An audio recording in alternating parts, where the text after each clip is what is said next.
everybody, welcome back to Messy Vegan Baker. I'm Christina.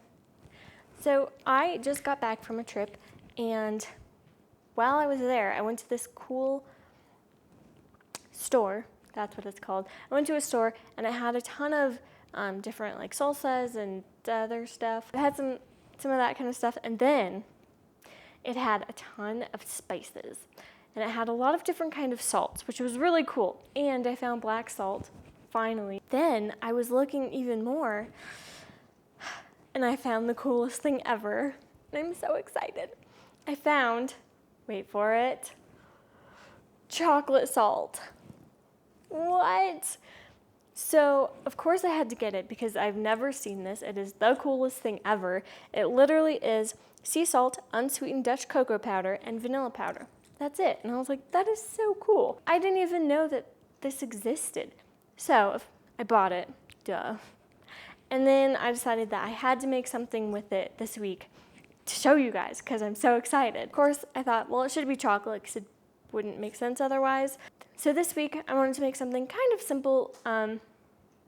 Just to, you guys seem to really like those kind of recipes where it's something that you are more likely to make and more likely to want to eat or that you can bring to people. So this week we're making Vegan Double Chocolate Muffins. It's very exciting. This recipe is from Mark Bittman's How to Bake Everything. I know, I feel like I use that book too much. But is it really? Because I'm just getting a good use out of it, right? So it's funny because I found the double chocolate muffins, and so, I looked at the recipe and just automatically veganized everything in my head. And then as I was getting the ingredients together, I realized that he has a vegan option or a vegan recipe at the bottom for it. I was like, hey, I'm literally doing the exact same thing. So I think that's it. I am excited because it's a simple recipe, but also I get to use my chocolate salt. I think that's all the introduction it needs. So without further ado, let's get baking. I just put the dry ingredients, so I put So I preheated the oven to 350 degrees Fahrenheit, and then I lined a baking pan with 12 little baking cup things, so that's all ready to go. And I have my scooper ready. I put the flaxseed in one bowl and I let that gelatinize. While that was happening, I put the flour, salt, sugar, cocoa powder, and baking powder in the large bowl and mix that up. Oh, and instead of regular salt, I'm using the chocolate salt, so I wanted to kind of use a little bit more because this isn't just salt. Also, it has cool flavors, so I did a whole teaspoon instead of just half a teaspoon of salt. Once the eggs were ready to go, I just added in the oil, milk, and vanilla into that bowl, and I just whisked it up. Now all I have to do is pour this into the dry ingredients. I need a spatula. When will I learn? I always need a spatula. It's a rookie mistake, really, not having a spatula ready.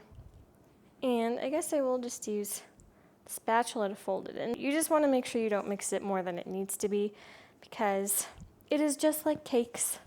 So I'm going to stop mixing that. And then it says to do 1 cup of dark chopped chocolate, or of chopped dark chocolate. It's a mouthful.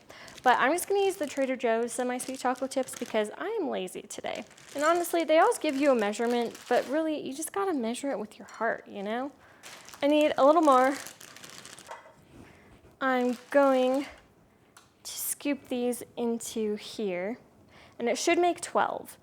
Which is really nice. The batter tastes amazing, super chocolatey. These bad boys go in the oven for about, he said 25 to 30 minutes, so I'll probably do 10 flip,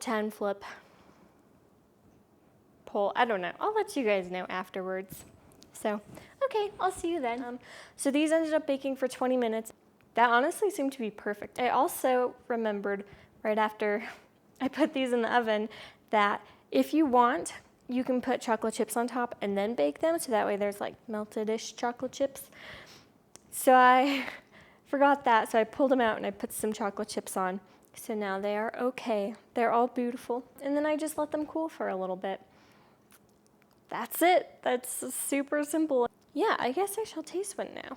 I greased the cupcake liners a little bit, but not much because I've never greased them, but is that something you're supposed to do?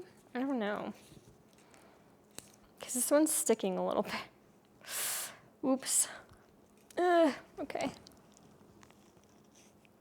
It's really good. Yeah, it's nice and moist, especially with the chocolate chips in there because they're melted, so it's just getting this like little bites of chocolatey ooey gooiness. And it's delicious. The one thing I will say about chocolate in general is I feel like when you bake it, for some reason the chocolate flavor just diffuses and it's not as intense as it is in the batter. So I'm wondering how I can fix that. I mean, it's pretty chocolatey, but when you have the batter, it's like chocolate. And then you have this and it's like chocolate. You know, I would definitely recommend making these. They're super easy. They're delicious. I will have this in my blog, so you guys should go check that out because I have a lot of other fun recipes on there as well. If you're new here, hello, welcome. It's very exciting. Hopefully you liked what you saw. I have videos out every Friday at 2 p.m. And if you like that, then you can hit the like button and the subscribe button down below. And if you are not new here, if you are a regular, hello, welcome back. It's always super exciting when you guys watch my stuff. So thank you. I really appreciate it. I hope you learned something and or were entertained. This was a pretty simple video, so maybe that's a good thing? I don't know. We'll see. Thank you so much for watching again, and I will see you lovely humans next week. Bye. Did I say that weirdly?